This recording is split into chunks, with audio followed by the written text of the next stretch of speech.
Et là, elle me regarde, elle me dit « Mais non, ça va pas le faire. » Je lui dis « Mais pourquoi ? Enfin, est-ce que vous pouvez m'expliquer pourquoi ça va pas le faire ?» Et elle me dit « Mais t'as trop de tristesse dans les yeux. » Du matin au soir, je fumais, je buvais et je passais mon temps à pleurer et à pas pouvoir sortir de mon lit. Et la seule chose qui me faisait du bien, c'était de fermer les yeux. Parce que mon esprit s'arrêtait. Bienvenue dans Looping, des itinéraires d'aventuriers spirituels. Je vous emmène virevolter dans les multiples virages que prend la vie quand on commence à s'asseoir et à regarder à l'intérieur de soi. Comment est-ce que le manque d'estime de soi peut nous conduire à tout faire pour chercher l'approbation dans le regard des autres ? Et comment, à l'ère des réseaux sociaux, cela peut produire des fictions sur soi qui nous enferment, nous isolent et nous détruisent ?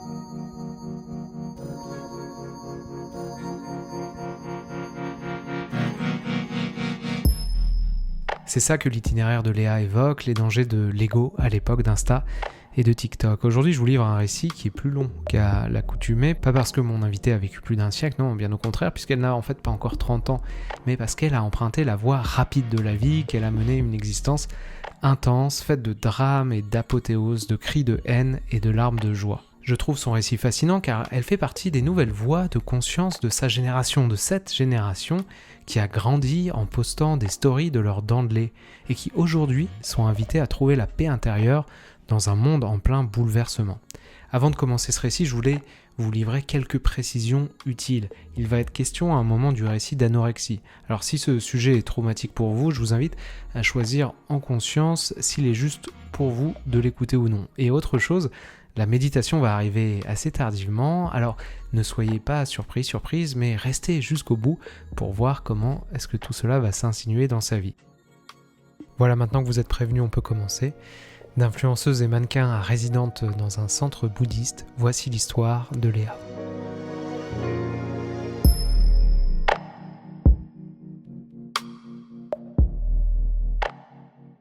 Je suis née en banlieue parisienne, dans le 93, et j'y ai pas beaucoup vécu. Mes parents ont très rapidement déménagé en Savoie, proche d'une station de ski, et j'ai grandi pendant presque 10 ans dans un hôtel-restaurant. Voilà. J'ai grandi quand même dans une famille où c'était compliqué de communiquer, compliqué d'exprimer notre mal-être. Et on n'avait qu'une manière de communiquer, c'était de crier et de se blesser, on va dire. En tant que grande sœur, je devais montrer l'exemple. Et je me rappelle de ma mère qui était complètement dépassée par le fait que je n'arrivais pas à gérer mes émotions. Du coup, elle était très souvent derrière moi, à me demander. Je me rappelle toujours à chaque fois que je ramenais des contrôles ou que je lui donnais mes bonnes notes, pour moi qui étaient des belles notes, elle me demandait combien avait eu la meilleure de la classe. Et à chaque fois, forcément, il y avait soit c'était moi la meilleure de la classe, pendant longtemps je l'ai été, mais quand c'était pas le cas, voilà, c'était toujours tu peux mieux faire. Ce sentiment, en tout cas, de ne pas être assez pour elle, j'ai grandi avec ça. Donc ma mère et mon père passaient beaucoup de temps à se disputer. C'était assez chaotique, hein. Et mes parents ont finalement décidé de divorcer quand j'avais 8 ans. Pour des raisons particulières, mon père était tombé dans l'alcool et devenait de plus en plus violent. Donc à un moment donné, ma mère nous a dit il faut qu'on parte. Voilà. Et ça s'est fait très rapidement, on a eu 48 heures pour partir. Toute mon enfance a tourné autour de la colère, mais assez paradoxalement, il n'y avait pas que ça. J'étais quelqu'un de très émerveillé par la vie, les belles histoires, très romantique, très amoureuse des garçons en général. C'était un peu mon refuge, l'amour romantique à ce moment-là. Je rêvais d'être une princesse. C'était un peu mon refuge. Et j'avais ce côté aussi où je croyais très fort en la magie. C'était ma manière, je pense, de me dire qu'il y avait autre chose, que peut-être une autre vie était possible et qu'il y avait un monde invisible que je ne voyais pas. Donc je me rappelle de soirs où mes parents se criaient dessus, c'était très violent, où avant de me coucher, je faisais des petites prières en fait à des fées que j'avais créées dans ma tête, ou simplement je demandais vraiment que ça s'apaise. parce que je comprenais pas. Et que moi, la seule chose que je voulais, c'était que mes parents soient heureux, et ils l'étaient pas, clairement. Donc voilà, j'étais vraiment dans cette dualité de j'en veux à la vie par rapport à ce que je suis en train de vivre et cette incompréhension familiale, ce contexte chaotique. Et à la fois, j'ai énormément d'espoir. Parce que je sais pas pourquoi, mais je sens qu'il y a autre chose.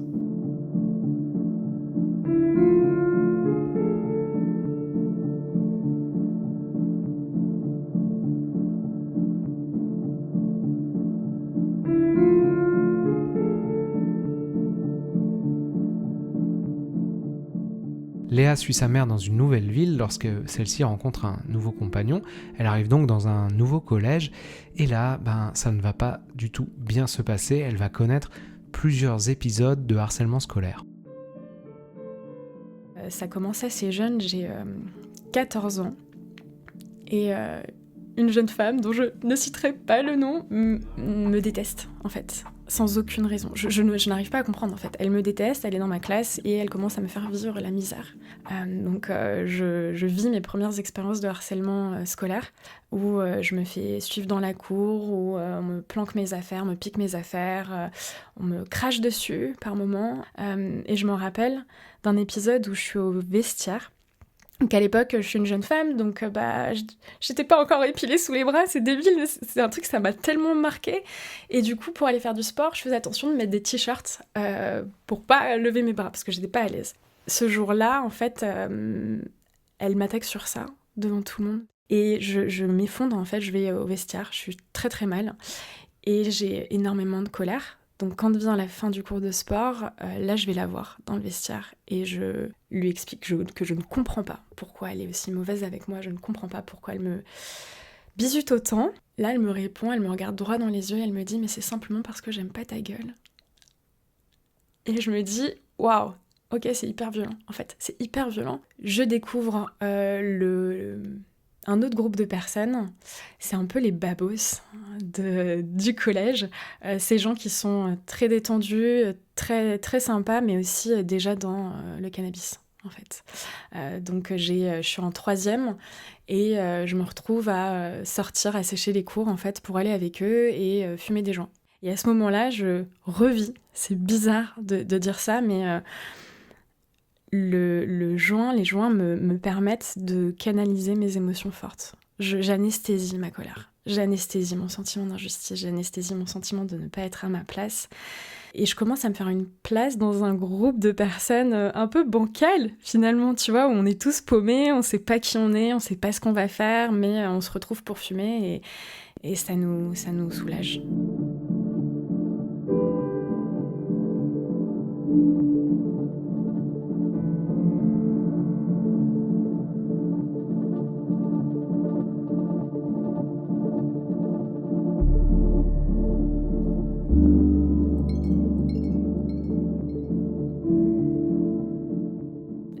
L'apparition du cannabis dans ma vie commence à avoir un impact très significatif sur ma famille, sur mes liens familiaux. C'est un peu aussi une manière pour moi de m'émanciper et de dire à ma mère, et avec toute la colère que j'avais contre elle, de lui dire en fait je t'emmerde et je vais faire ma vie et je vais arrêter d'être la première de la classe, je vais arrêter d'être ta projection en fait, d'être la bonne petite fille.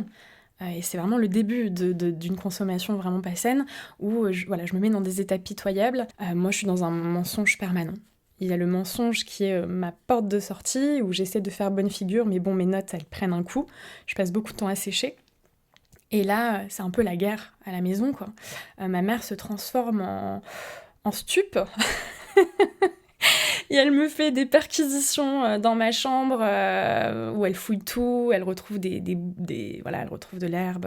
Ma mère qui vient me chercher au lycée ponctuellement par surprise et qui m'emmène au laboratoire pour faire des analyses d'urine. Et si jamais je suis positive, je ne peux plus sortir pendant 2 mois. Et je dirais que simultanément à cet épisode de drogue, je développe une grande colère contre moi. Et ça s'exprime surtout dans la relation que j'ai à mon corps. Donc j'ai 16 ans et je commence à faire de l'anorexie. Et je passe des semaines à m'affamer et je perds beaucoup de poids et ma mère ne s'en rend pas compte. Il y avait ce truc de déni un peu chez elle. Tu vois, non, je veux que tu sois cette image idéalisée de la fille de mon aîné, de mes yeux, de ma boubouche. C'est ce qu'elle disait tout le temps. Et à la fois, j'étais tout l'opposé à ce moment-là, en fait. Par colère, je ne voulais plus correspondre à ça.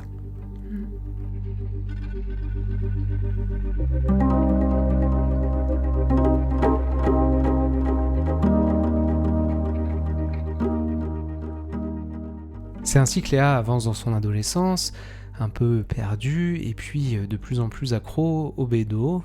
Elle compense, on pourrait dire. Cette vie, elle l'amène jusqu'à ce que ses yeux se déposent sur une affiche qu'elle aperçoit dans la rue, un jour de balade dans Sarlat, et cette affiche va tout changer pour elle. La seule manière d'exister à ce moment-là dans le regard des autres, parce que c'est vraiment ça, de me sentir mieux, on va dire, c'est d'apparaître comme étant la nana stylée et jolie. Et je sais que s'il y a bien une chose qu'on m'a répétée quand j'étais petite, c'est que j'étais jolie. Et je me suis dit, à défaut d'être la fille parfaite que maman rêve d'avoir, par contre, j'ai envie de montrer au monde que je vaux quelque chose. Et le seul moyen que j'ai à ce moment-là, c'est de me dire, ok, j'ai envie de devenir mannequin. Sauf que bon, je suis en Dordogne, c'est pas tellement possible de devenir mannequin, et je passe à Sarlat et je vois une affiche. Effectivement, là, sur l'affiche, j'ai mes yeux qui brillent parce que je vois élection de Miss Périgord 2013. Et puis, très rapidement, en fait, je fais les démarches, j'envoie des photos, on me sélectionne et je passe un casting. Tout va très vite à ce moment-là. Tout va très vite, on est 13 candidates en lice. Je suis déterminée. Je me sens aussi très fortement en compétition avec les jeunes femmes qui sont là et je ne peux m'empêcher intérieurement pour me rassurer, de les rabaisser en fait, de trouver des défauts chez chacune d'elles pour essayer de me rassurer et de me dire non, j'ai toutes mes chances, alors qu'au fond, intérieurement c'est la merde quand l'élection commence, mais extérieurement on pourrait croire que j'ai énormément confiance en moi. Et donc les chorégraphies s'enchaînent, je suis avec ma petite pancarte numéro 6. Et à l'entracte, je vais voir ma famille et je fais le tour de la salle. Et tout le monde me dit « Vous êtes la plus belle, on a voté pour vous !» Et je me sens mais tellement bien, en fait. J'ai une espèce d'adrénaline qui monte. Je me sens pousser des ailes un peu. Je me dis « Mais en fait, ouais, je suis la plus belle, donc c'est bon, je vais gagner. Et puis je vais montrer au monde que j'existe. » Les résultats arrivent, coup de théâtre. Ils annoncent que la préférée du jury n'a pas été élue par le public. Et donc, ils ont créé un prix qui s'appelle le prix de l'élégance, qui est pour la 4e, finalement, celle qui monte pas sur le podium. Et là, on annonce la candidate numéro 6, donc on m'annonce, quoi, tu vois. Et à ce moment-là, je m'effondre intérieurement. C'est un peu comme si ce château de cartes qui était très fragile en fait, tout était basé sur un équilibre très fragile, s'effondre en un instant. Et je suis triste, je suis en colère, je comprends pas ce qui se passe, c'est comme si j'étais sonnée, quoi. C'était vraiment, je sais plus où je suis, je sais pas ce qui se passe. Donc on me donne ce prix, et puis deuxième dauphine, première dauphine annoncée, et là, la Miss Périgord, c'était tellement traumatisant que je m'en rappelle l'annonce exactement mot pour mot. La Miss Périgord 2013 est la candidate numéro 8. Silence dans la salle. Plus personne ne parle. Miss Aquitaine qui était là de cette année vient donner l'écharpe en fait à la numéro 8, on lui remet sa couronne, on lui donne le bouquet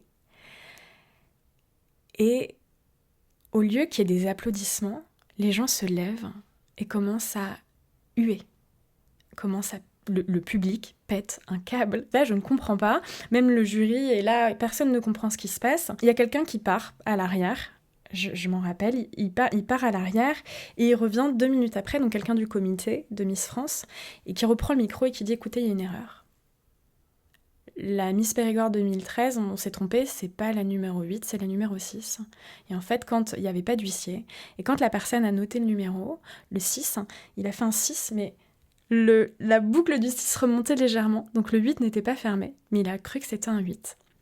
Donc on se base quand même sur ça, tu vois. Et ils annoncent du coup finalement que je suis la Miss Périgord. Je suis pétrifiée, je suis toujours en train de pleurer. On enlève la couronne et l'écharpe de cette jeune femme qui ne comprend pas ce qui se passe, qui vient de se faire huer et insulter quand même par le public. Et on arrive, et on me met la couronne, l'écharpe, elle est là toujours avec le bouquet qu'elle refuse de lâcher, ça me fait de la peine en fait ce qui est en train de se passer. Et on me prend la main et on me dit bon maintenant t'arrêtes de pleurer, tu souris et tu viens marcher. Et là commence mon entrée dans le monde de l'apparence, du paraître et de cette quête d'amour de soi qui ne me remplira pas du tout en fait, qui va juste plus me faire de mal qu'autre chose.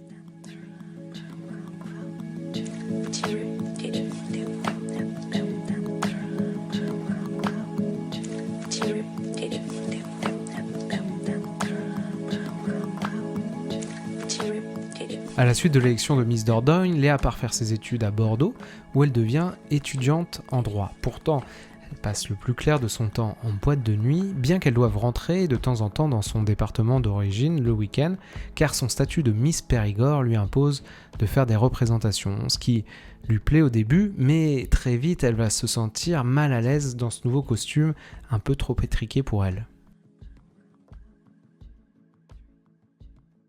En fait, je suis au Tour de France de Bergerac à ce moment-là. J'en avais déjà marre de faire la plante verte, ça commençait à me saouler cette histoire. Et je me retrouve du coup à être sur ce Tour de France avec une seule raison. Et c'est pour ça que je suis venue, c'est qu'on m'a dit, si tu viens, tu vas être interviewée. En fait, tu vas apparaître à la télé sur je ne sais pas quelle chaîne, France Bleu Périgord, voilà, et tu pourras enfin t'exprimer. Mais génial! Tellement bien, je suis trop contente à ce moment-là, j'y vais. Toute l'émission se passe, moi j'attends sur le côté, et à un moment donné même, il y a Danny Briand qui est à côté de moi, donc on parle, sa femme, son fils, voilà, et puis il commence à pleuvoir. Et là, on vient me voir et on me donne un parapluie, on me dit, bah tiens le parapluie, protège Danny Briand s'il te plaît.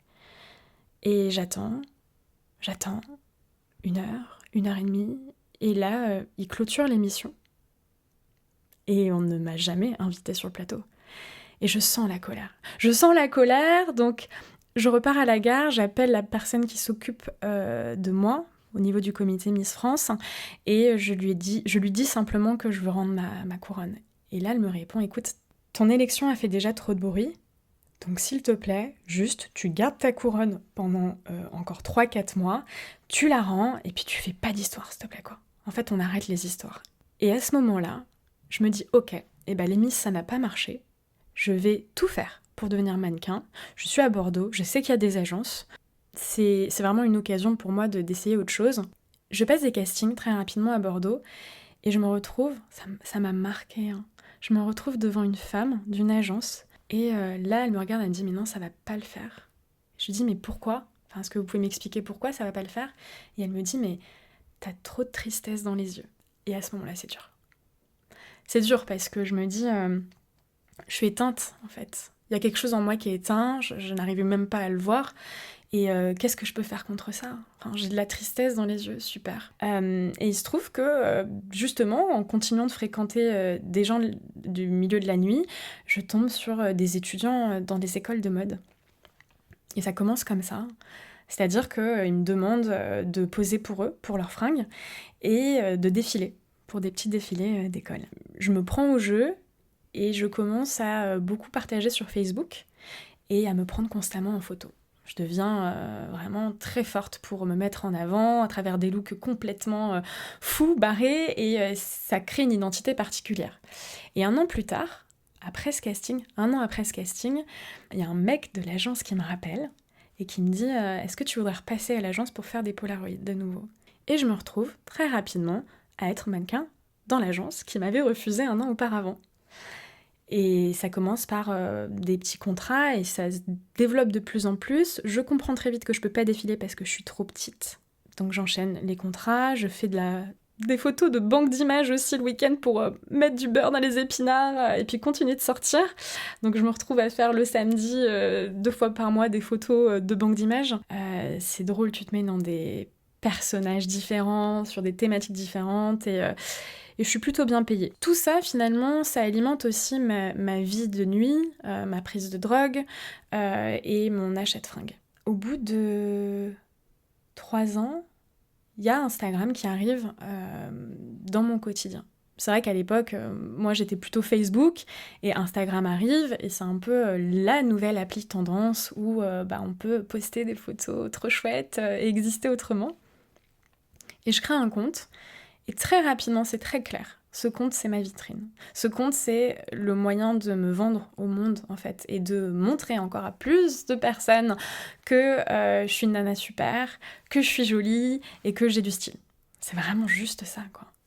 Ma vie commence à se transformer entre les week-ends de soirée et de shooting, la fac où je vais plus, et mon compte Instagram qui s'alimente, et je poste, je me prends vraiment au jeu de je suis hyper présente en ligne.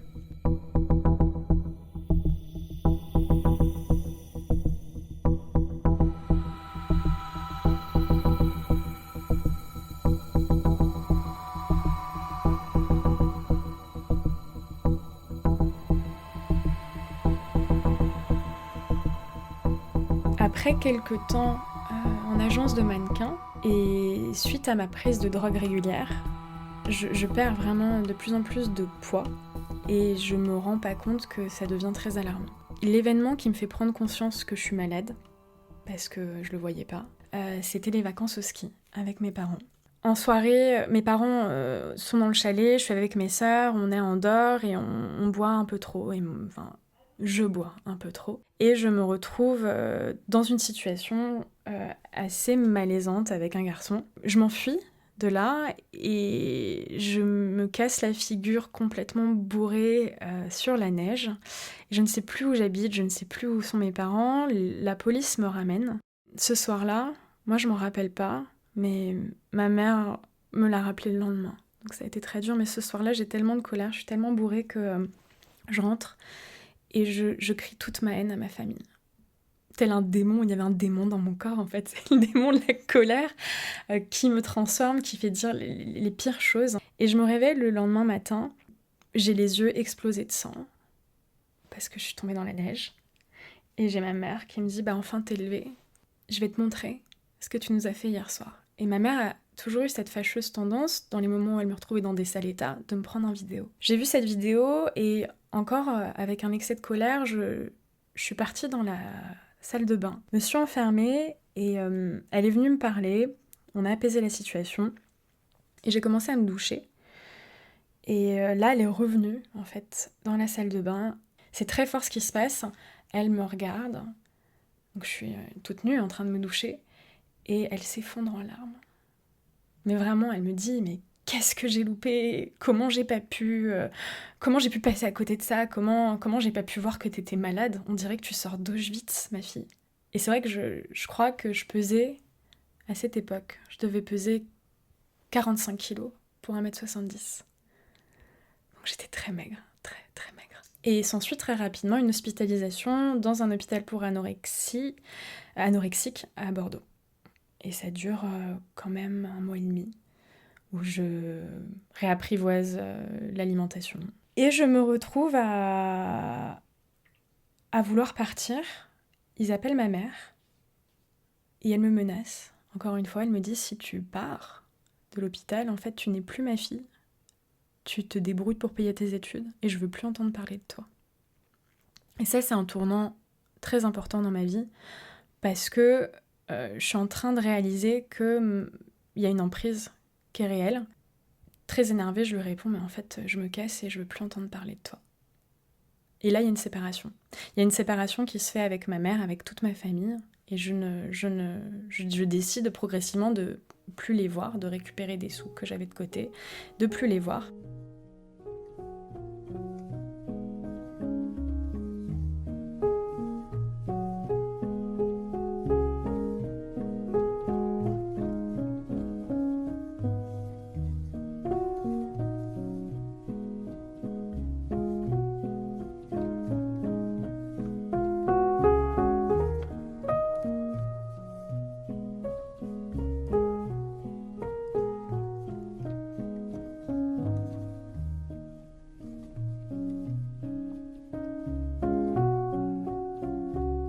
Donc je lance mon compte Instagram en 2018 et très rapidement, ça marche.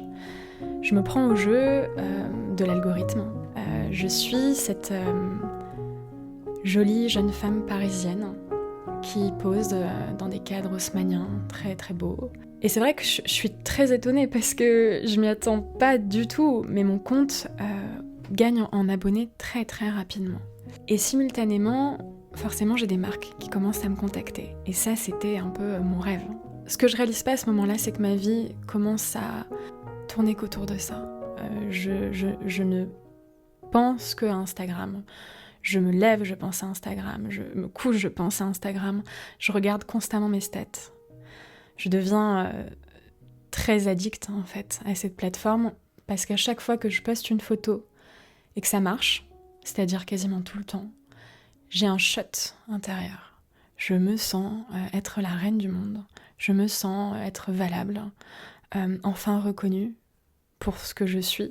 Et la non-conscience de ce décalage va me faire petit à petit, sans que j'en prenne conscience, va me faire petit à petit tomber en dépression. Et je ne veux pas le voir. Je ne veux absolument pas voir que ça ne va pas. Je reprends contact aussi avec ma famille suite au décès de mon grand frère, qui part à l'âge de 27 ans dans des circonstances assez graves. C'est très dur pour moi et c'est vrai que cet événement-là me permet de reprendre contact avec eux. Mais la Léa qui découvre à ce moment-là est très imbue d'elle-même. Je les regarde de haut, mes parents sont boulangers à Sarlat. Pour moi, c'est pas du tout le métier que je veux faire, et encore pire, en fait, c'est un métier pour moi qui est un sous-métier. À ce moment-là, j'ai 50 cases sur mon compte Instagram, je gagne beaucoup d'argent, je reçois des fringues et des cadeaux tout le temps. Je vois pas d'autres possibilités. Oui, je finis mes études de com et puis je me lance dans l'influence à plein temps. Mes études se terminent, je quitte mon ex. Je plaque tout à Bordeaux et je décide d'aller à Paris. C'est l'endroit où il faut être. C'est l'endroit où il y a des soirées. C'est l'endroit où il y a d'autres influenceurs. Donc j'arrive à Paris en 2019. Je suis dans un appart que j'ai loué pour 2 mois en attendant de pouvoir m'installer. Je sais pas vraiment ce que je vais faire d'autre que l'influence.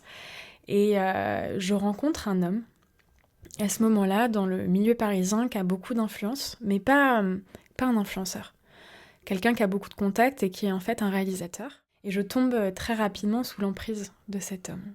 Il me fait prendre conscience que je n'étais qu'une petite conne qui est obnubilée par son apparence, qu'il n'y a pas que ça dans la vie et qu'en fait j'ai des vrais problèmes d'addiction et qu'il faut que je change ça, qui va m'aider, qui va me façonner un peu.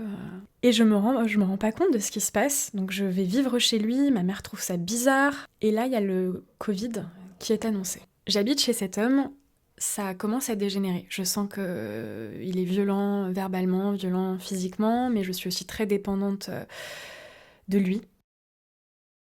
Ça faisait déjà quelques semaines que j'envisageais de partir de chez lui, parce que ça commençait à être trop pour moi. Et je me retrouve finalement confinée avec lui. Il me propose d'aller chez des amis à lui. Très rapidement, je pars de cet endroit. Je me retrouve dans un appartement qu'un ami me prête en urgence. Et là, je me retrouve toute seule. Il y a toutes mes affaires qui sont chez cet homme. Je n'ai aucun moyen de les récupérer. Il me fait du chantage financier. Finalement, il me demande de lui régler les mois de loyer où j'étais chez lui, alors qu'on était amoureux, entre guillemets, et que j'étais la bienvenue, en fait. C'était vraiment, t'es la bienvenue chez moi, c'est comme chez toi. Je sais que c'est temporaire, mais t'es la bienvenue. Donc je me retrouve un peu toute seule. Mes contrats s'arrêtent. Le monde de l'influence est gelé, comme le monde en général, mais toutes les marques mettent une pause, en fait, me contactent et me disent là, les contrats, on les suspend parce qu'on n'a aucune visibilité sur l'avenir. Donc je n'ai plus de rentrée d'argent, je peux plus sortir pour faire des photos, il n'y a plus d'événements, il n'y a plus rien. Je le vis très très mal, je me sens seule. À ce moment-là, je tombe dans l'alcool, parce que le bédo ne me suffit plus. Et je me souviens aller dans la petite supérette du coin, chez le petit Paki du coin, et acheter du whisky. J'étais pas du tout dans l'alcool fort, c'était pas mon truc, mais je me mets à boire. Je me mets à boire régulièrement, confinée dans cet appartement toute seule. Ça va pas du tout. 2 mois plus tard, mon ami me demande de lui rendre son appart parce qu'il en a besoin. Et je me retrouve chez une ancienne copine qui m'héberge, sauf qu'elle me récupère dans un état... j'étais un zombie. Du matin au soir, je fumais, je buvais et je passais mon temps à pleurer et à pas pouvoir sortir de mon lit. Et la seule chose qui me faisait du bien, c'était de fermer les yeux. Parce que mon esprit s'arrêtait. Et puis un matin, j'envoie un message à mon ex. Et c'était un message d'alerte, clairement. Et je lui dis, écoute, t'as énormément compté pour moi, mais je pense qu'il est temps de se dire au revoir. Un truc comme ça. Il appelle ma mère, sans que je le sache. Ma mère m'appelle. Elle hurle au téléphone et elle me dit « Maintenant Léa, t'arrêtes tes conneries. Tu rentres tout de suite à la maison, tu prends le premier train. »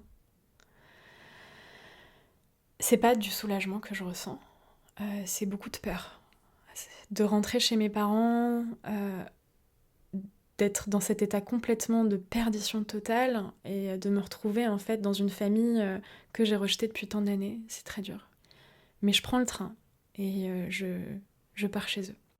Quand j'arrive chez mes parents, je suis vraiment pas bien, ça c'est clair, pas du tout ravie d'être là, mais c'est un peu le dernier fil qui me raccroche à la vie. Je passe quand même 2 mois dans un lit, ma mère m'apporte à manger, j'arrête le cannabis, je touche plus à l'alcool.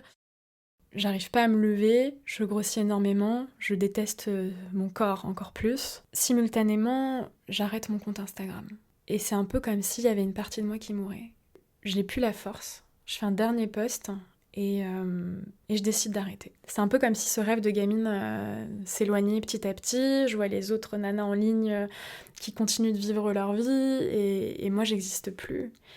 Puis surtout je réalise que je manque à personne en fait. J'ai aucun message. Il y a personne qui s'inquiète, hein. J'ai une communauté de 70 000 personnes, j'ai pas un message. Ça montre à quel point aussi j'avais pas de lien. C'est juste une relation très superficielle avec ma communauté.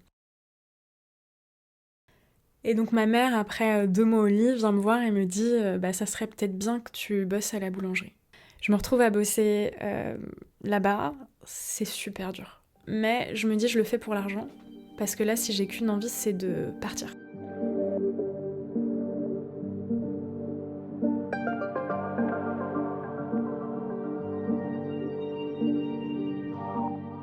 C'est donc à Sarlat, au fin fond de la Dordogne, loin des paillettes et du strass de la vie d'influenceuse, qu'elle commence à se reconstruire et aussi qu'elle entame son éveil spirituel. Elle se passionne pour l'astrologie, la lithothérapie et le yoga qu'elle pratique assidûment avec sa tante.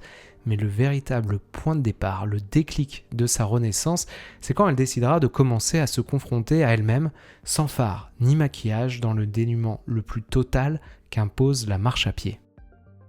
J'achète un sac à dos sur internet, je récupère des vieilles chaussures de rando à ma mère, en 2 jours, ça se fait vraiment en 2 jours, je claque la porte de chez mes parents et je pars direction Périgueux en stop pour rejoindre l'étape de la voie de Vézelay et me lancer dans cette aventure alors qu'il y a encore le couvre-feu et qu'à 19h, faut être rentré quoi, tu vois. Et là, je passe 20 jours avec moi-même. Et avec mon esprit qui déjà a commencé à s'apaiser grâce à ma pratique régulière du yoga, qui a déjà aussi commencé à s'apaiser grâce aux soins énergétiques que je me faisais. Et puis même, j'ai envie de dire, s'il y a bien une chose que j'ai découverte sur Compostelle et qui m'a aidée à reconstruire une certaine stabilité intérieure, c'est ma foi. Et en fait, oui, j'ai repris foi en la vie. J'ai commencé à me dire que oui, il y avait quelque chose d'autre. Alors pendant longtemps, je l'ai appelé l'univers. Mais ça m'a fait du bien de plus me sentir seule. Ce sentiment de vide et de solitude qui m'accompagnait depuis 25 ans déjà, je sentais que ça s'apaisait en fait. L'anxiété commençait à disparaître, le stress commençait à disparaître. Alors oui, je savais pas ce que j'allais faire vraiment de ma vie, mais je commençais à comprendre que tout ce que j'avais vécu pouvait me permettre de devenir en fait la personne que j'ai envie d'être, c'est-à-dire une personne beaucoup plus apaisée, mieux dans sa peau, cette première partie du chemin, m'a beaucoup aidé à réaliser que les souffrances qu'on a vécues, on peut les transformer. Mais ça, c'est à nous de choisir, en fait. Parce qu'on peut soit passer sa vie à se dire victime, à se considérer comme une victime, et c'est la faute des autres, c'est la faute de mon enfance, c'est la faute de ce que j'ai vécu, ou alors de se dire qu'il y a toujours un apprentissage. Et c'est à nous de le trouver. Et c'est à nous de, après, l'intégrer.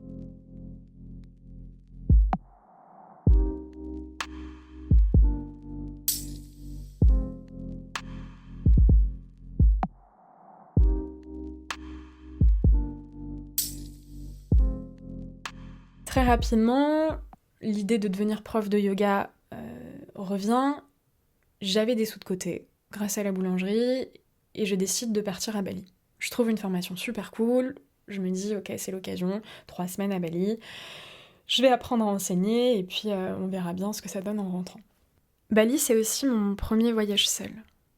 Et c'est intéressant parce que j'ai toujours été quelqu'un qui avait besoin des autres, de toutes les manières en fait possibles, que ce soit d'exister dans leurs yeux, mais aussi d'être entourée, de me sentir entourée même si c'était des relations qui n'étaient pas forcément très profondes.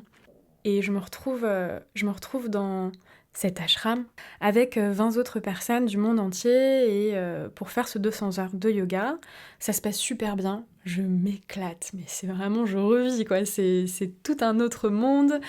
Au bout de la 2e semaine de formation, on nous annonce qu'on va vivre une expérience assez unique, que pendant 3 jours, on va pratiquer la méditation de manière intense et surtout qu'on va être totalement en silence. Et c'est fascinant parce qu'à ce moment-là, j'ai absolument pas peur. Alors que j'aurais vraiment pu avoir peur de nouveau, de me plonger en moi. À ce moment-là, je suis très excitée. C'est donc ma première rencontre avec la méditation. On passe 6 heures par jour à méditer. Ça reste assez soft, mais quand même, je trouve ça beaucoup. On est dans le silence total, les miroirs sont couverts, et on n'a plus de téléphone, on n'a plus rien. Je me plais énormément dans cette expérience. Je sens que moins j'ai de stimuli extérieurs, plus je peux regarder ce qui se passe, et ce qui est aussi très perturbant et à la fois libérateur, c'est que je me rends compte que je peux plus fuir.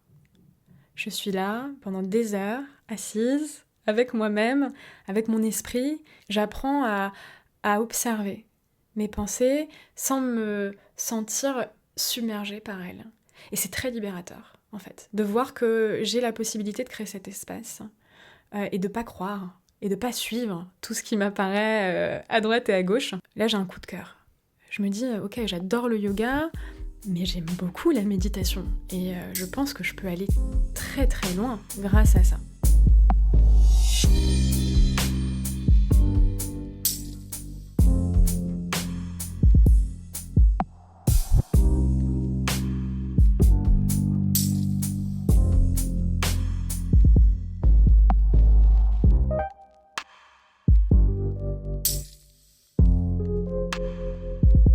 Je rentre de ma formation de yoga, je suis à Nantes à ce moment-là avec un autre chéri et je me mets à enseigner et je rencontre, en cherchant un centre de méditation à Nantes, je rencontre le bouddhisme Kadampa. Quand j'arrive au premier enseignement, je me retrouve face à une nonne, donc une moniale en face qui enseigne. Moi, je suis là pour méditer pendant des heures. Voilà, faire le vide, me détacher de mes pensées, sauf que c'est pas du tout ce qui va se passer. Mais je fais confiance, c'est vraiment ça. Dans cette foi, je fais confiance, je sais que ce que je vais vivre, c'est exactement ce que je dois vivre à ce moment-là, tout est juste. Et je me retrouve à méditer 4 minutes, et là, elle nous donne un enseignement de sagesse bouddhiste, et elle nous parle de l'esprit un peu plus dans sa complexité. Qu'est-ce qui se passe concrètement dans notre esprit ? Et puis, quelle est la réelle source de bonheur et pourquoi est-ce qu'on souffre ? Donc des questions que je m'étais posées de manière très confuse auparavant, mais là j'ai l'impression que dans tout ce qu'elle dit, c'est d'une justesse et ça vient réveiller en moi une euphorie et en même temps c'est très paradoxal, hein. C'est un peu aussi ce côté de waouh, je découvre ça que maintenant. Alors que là, j'ai l'impression d'entendre une vérité qui parle à mon cœur. Enfin, c'est très très fort. Ça me prend 2 semaines pour réserver une retraite. Ça se fait assez naturellement et je découvre un autre type de méditation. Je trouve ça fascinant parce que j'arrive pendant 5 jours et on me dit, nous, on va s'entraîner à réduire les états d'esprit négatifs et à augmenter les états d'esprit positifs. Et surtout, on va s'entraîner à contrôler notre esprit. Contrôler notre esprit. Ça veut dire quoi, contrôler notre esprit? Moi, j'ai pas envie de retomber dans le contrôle, justement, je fuis le contrôle. Le contrôle, ça m'oppresse. Mais c'est pas du tout ça. C'est que on nous explique que si on n'a pas cette conscience intérieure, si on n'observe pas régulièrement ce qui se passe, notre esprit, qui est naturellement agité, très perturbé, part dans tous les sens. Et qu'il y a des techniques très douces, ça reste doux, souple, pour nous amener en fait à transformer nos manières de penser. C'est vraiment une révélation. À ce moment-là, le bouddhisme Kadampa me parle. Donc je viens faire des retraites de temps en temps, je viens faire du bénévolat, c'est très cool, mais je continue dans le yoga, je continue à découvrir d'autres pratiques de méditation. Et puis, coup de théâtre, au bout d'1 an à Nantes, j'apprends que mon ex me trompe depuis 1 an et demi, et c'est très très dur. De nouveau, mon monde s'effondre, mais pas totalement. Et c'est ça qui est intéressant. C'est que j'avais continué de bâtir une grande partie de mon bonheur sur ma relation, mon appartement, notre chat, sur tout ça, mais j'avais commencé à construire en fait une intériorité. Donc mon monde s'effondre parce qu'extérieurement, je suis de nouveau de retour chez mes parents, mais de l'autre côté, tout est juste. Tout est juste. Et si je dois revenir chez mes parents, c'est peut-être parce que j'ai du travail à faire sur la relation avec mes parents. En tout cas, je le vois comme ça. Je rentre chez mes parents, je travaille chez eux, et là, très rapidement, je book mon voyage en Asie. Ça faisait des années que je rêvais de le faire, je pouvais pas le faire quand j'avais mon ex-copain. C'est l'occasion, je pars au Sri Lanka et je commence mon voyage pas du tout de manière introspective. C'est plutôt des vacances. Donc des vacances, soirées, plage, ça me fait beaucoup de bien. Ça me fait clairement beaucoup de bien, sauf que je repars dans mes travers. Donc du coup, je me remets à fumer. Et très vite, je tombe malade. Très très vite. Je suis dans la rue, je tousse très très fort. J'ai une Sri Lankaise qui se retourne et qui me dit « Mais mademoiselle, faut aller à l'hôpital, là. La manière dont vous toussez, c'est juste... vous allez y passer, quoi. » Je me retrouve à l'hôpital, on me donne des antibiotiques, sauf que je guéris pas. Et je continue de fumer malgré tout. Au bout de 2 mois au Sri Lanka, je crois que c'est un peu une tentative de me sauver. De nouveau, je décide de changer de pays. Parce que si je change de pays, dans ma tête, c'est l'opportunité d'avancer et de réessayer quelque chose. Et là, j'arrive en Inde avec un seul souhait. Me former de nouveau au yoga, mais surtout m'enfermer dans un ashram. J'avais besoin de rentrer dans le dur, en fait. À un moment donné, c'est un peu, je me suis regardée et je me suis dit, mais là, il faut que tu y ailles, quoi. Tu t'en sortiras pas si tu mets pas le nez dans ta merde.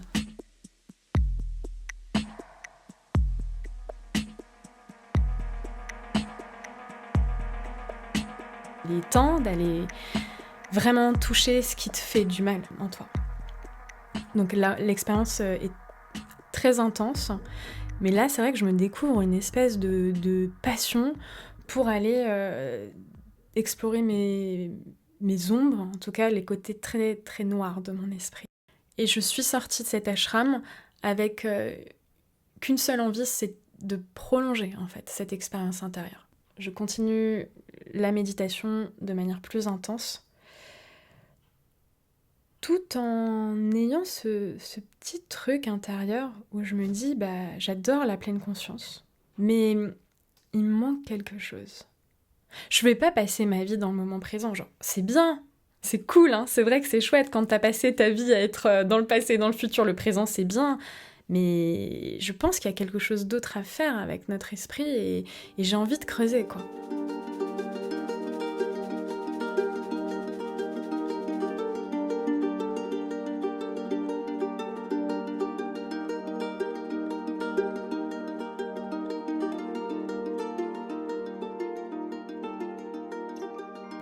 manque encore quelque chose.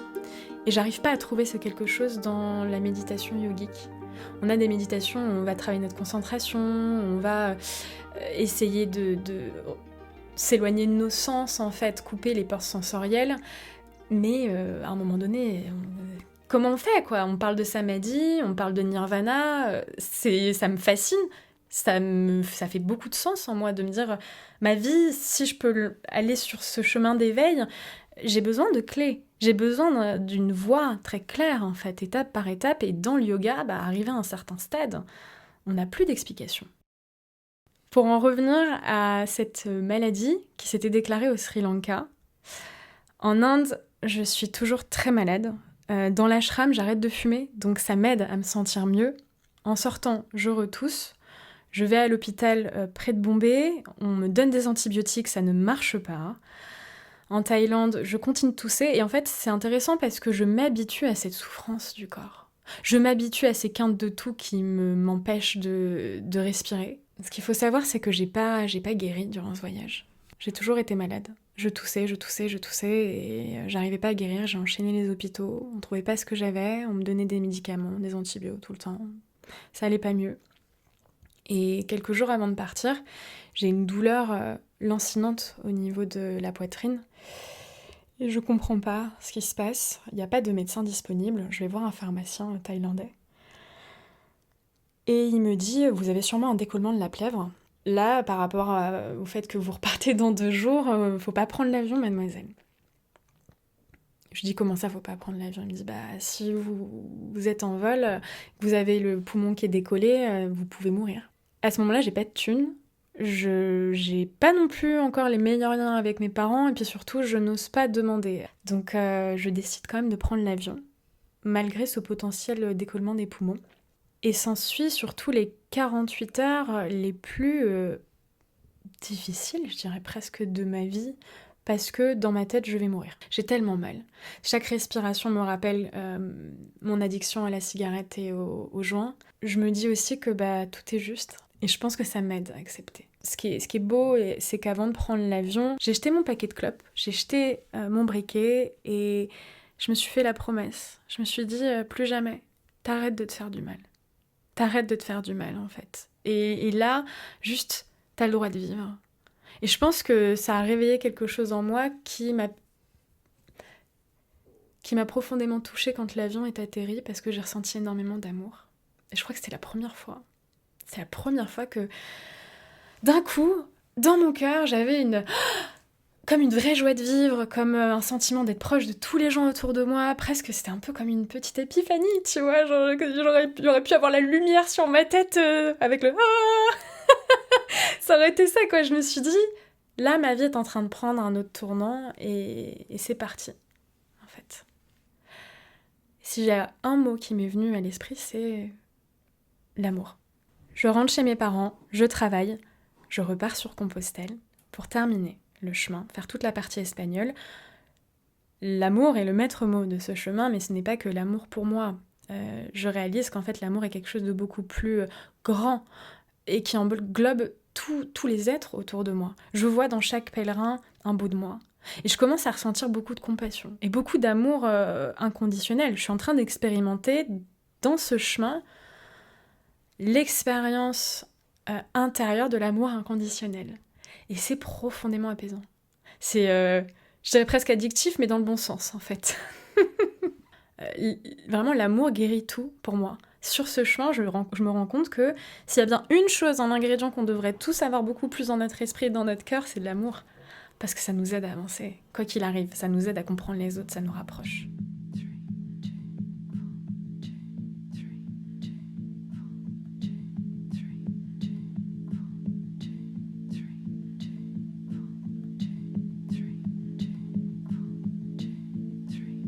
À un moment donné, Léa n'a plus envie de méditer uniquement sur un coussin ou de s'enfermer dans des lieux pour faire de l'introspection. Non, elle a envie d'ancrer la méditation dans son quotidien, d'en faire une manière de vivre et un état de conscience qui l'accompagne en permanence. Je rentre de Compostelle, je me sens profondément apaisée, très changé et j'ai envie de continuer dans ce sens-là sans vraiment savoir ce que je vais faire. Et le nouvel an arrive, plutôt que d'aller me la coller avec mes potes, comme j'aurais pu faire dans les années précédentes, à ce moment-là, je me dis, j'ai vraiment envie d'aller revoir du côté du bouddhisme. Ça revient trop souvent ces dernières années pour que je le laisse de côté. Maintenant, j'ai pas envie de m'enfermer de nouveau dans un truc. Donc je découvre le bouddhisme zen, je pars faire une retraite, un sesshin de 5 jours, où c'est assez intense. Là, on est sur une posture physique, une posture de méditation, on passe par le corps, donc c'est assez intense.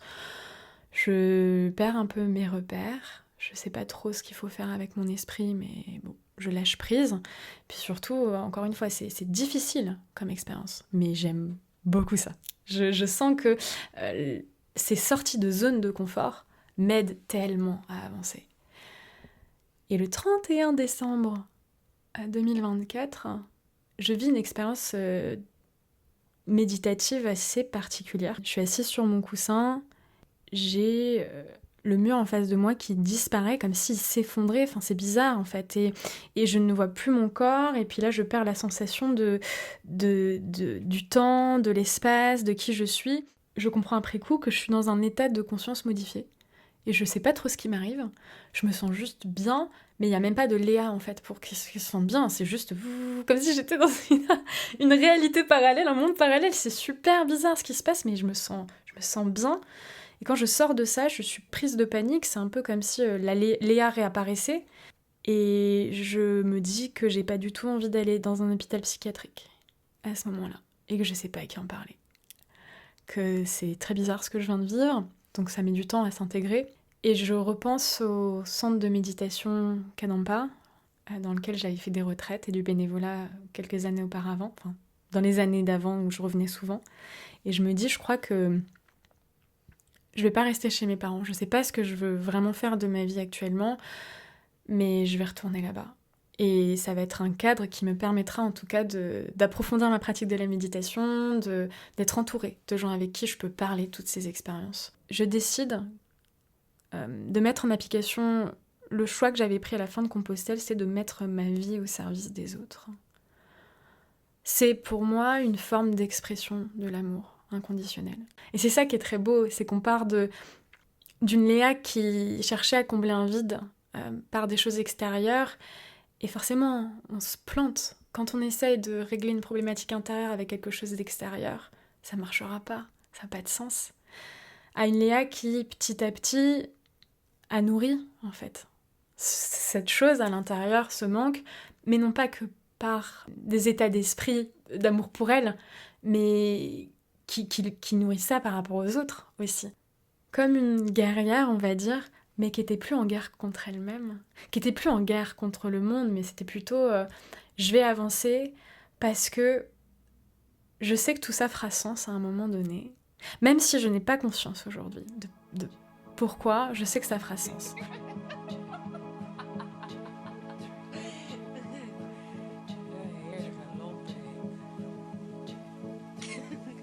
Donc aujourd'hui, ça fait plus d'1 an et demi, presque, que je vis au centre de méditation Kadampa, que je suis bénévole là-bas, et que j'apprends tous les jours à générer des états d'esprit positifs. Je sers, donc je suis dans le service en tant que bénévole au centre, mais j'ai de nouveau un compte Instagram, après un long chemin de je pars, je reviens, je pars, et je réalise que les réseaux sociaux ne sont pas un problème, mais ma relation à eux, oui. Et je continue de servir aussi en ligne. Et de partager mes expériences, de partager mes doutes, de partager mes moments de faiblesse et mes élans de joie aussi. Ce compte, il n'est pas pour moi, il est pour les autres. Ma vie, elle est pas pour moi, elle est pour les autres. Et le plus fou, c'est que ça me rend incroyablement heureuse.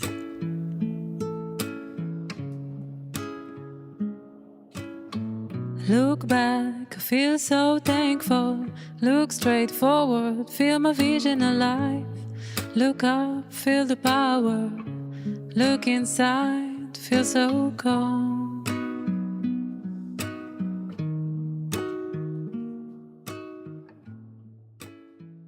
plusieurs fois dans le récit les mots glissent. Il y a la Léa qui fait des bêtises, il y a la Léa qui a besoin du regard des autres pour exister, et puis il y a les aléas de la vie, ceux qui nous remettent sur les rails quand on a besoin d'entendre un enseignement qui ne parvient pas à se frayer jusqu'à nos oreilles. Il y a l'aléa du Covid, l'aléa d'un décès d'un proche, l'aléa d'une maladie qui se déclenche. Et en fait, entre Léa et les aléas, il y a une danse qui, je pense, ne devrait pas s'arrêter de sitôt. Merci à elle de m'avoir confié son témoignage avec tellement de générosité et de sincérité.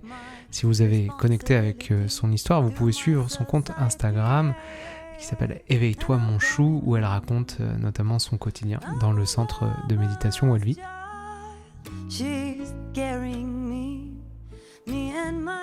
Aussi, si ce podcast vous a plu, qu'il vous a nourri intérieurement, une belle façon de contribuer à ce que j'appelle la réciprocité de l'échange, c'est de le soutenir en laissant un avis sur Apple Podcast ou un commentaire sur Spotify. Et évidemment, n'oubliez pas de vous abonner pour ne manquer aucun prochain épisode. Nous, on se retrouve très bientôt pour une nouvelle page de l'histoire de Looping, puisque je suis heureux de vous annoncer que la bascule dans la saison 2 est imminente. Après 4 années à avoir proposé des récits de méditants, j'ai senti qu'il était temps de faire évoluer ce podcast, car moi aussi, entre-temps, j'ai changé.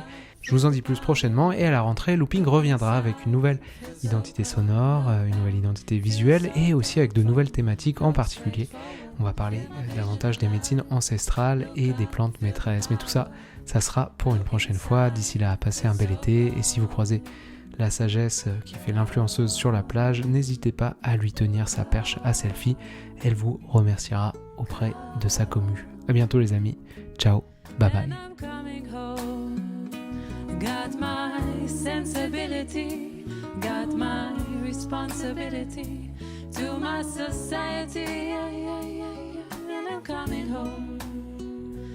I'm a mama's child, she's carrying me and my family.